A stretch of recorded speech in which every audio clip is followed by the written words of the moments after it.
Hi, my name is Marcus Womack. I'm the Minister of Outreach here at Grace Avenue, one of our associate pastors.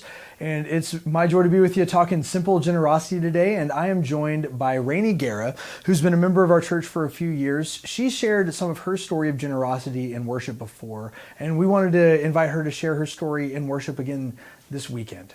Could you tell me a little bit about maybe how you got started with generosity here at Grace Avenue and maybe how that's grown and changed over the years that you've been involved here?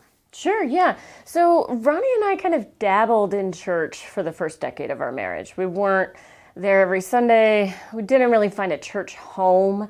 And we had graduated with a lot of debt. So we were really focused on budgeting and paying down debt and saving and all of those things. And it was hard to find generosity in that.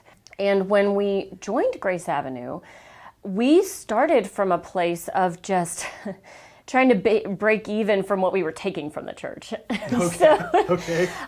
We were really taking advantage of the childcare and the soft place to fall. And so we thought it would be worthwhile to just make small monthly donations to just offset the lights and the basic costs for the infrastructure, because we love the amenities of the church. Right. And those don't come free.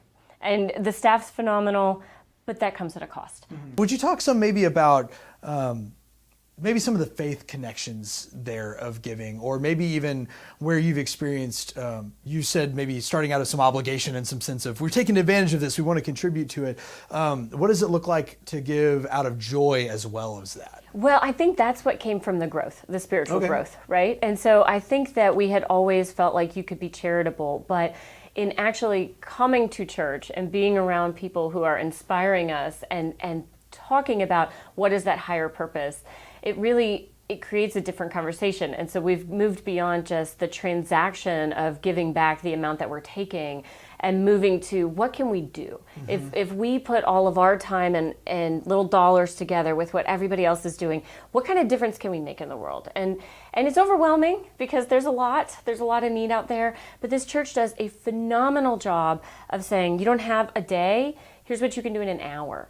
You don't have $1 million, we'll take your 10. Like, just whatever you can give, we're going to find a way to put it to a good use. And I personally have found that there's a multiplier effect here. And so it's not just the dollar you give somebody a dollar, but you're investing in something that multiplies. And it's exciting to see that. And to me, that's the faith piece, is that God's multiplying that for us and for all of his children. And so we're excited to get to be a part of that, and it makes you want to do more and more. What are your hopes for maybe what's next for Grace Avenue if everyone is really thinking through this growth and connection with earn all you can, save all you can, give all you can?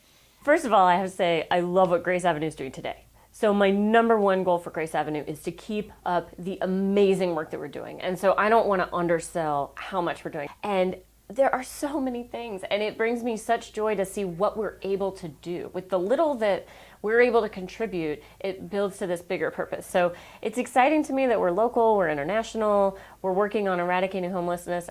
There's so much more to do. Mm-hmm. So I want to keep doing what we're doing. And that's hard. That's kind of countercultural, even keeping with what we're doing now. Mm-hmm. And then expanding that so we can help more and more people in more and more ways.